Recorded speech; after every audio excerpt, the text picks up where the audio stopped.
निमिया के डाढ़ जानी कटवई हो अपन पापा। निमिया के डाढ़ जानी कटवई हो अपन पापा।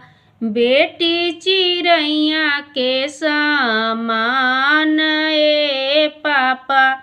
बेटी चिड़ैया के समान ए पापा। बेटी के बोली जानी मती बोली है अपन पापा। बेटी चिड़ैया के समान ए लाला। बेटी चिड़ैया के समान ए लाला। हो तेरे बिहाने तोहरो बेटी चली जाई है हो। रही जई है अम्मा मोरया के लाए लाला। रही जई है अम्मा मोरया के लाए लाला।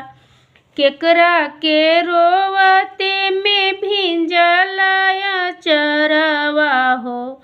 केकरा के कठिन करे जाए लाला। केकरा के कठिन करे जाए लाला। अम्मा के रोवते में भिंजलाया चरवा हो।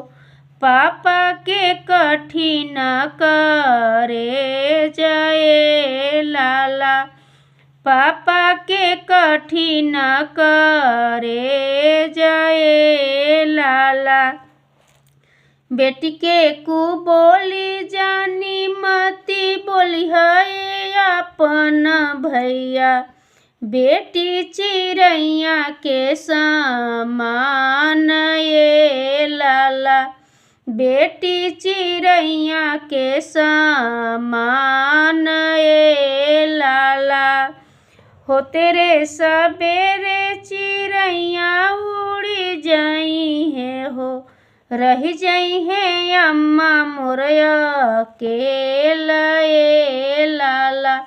रही जई है अम्मा मोरया के लाए लाला।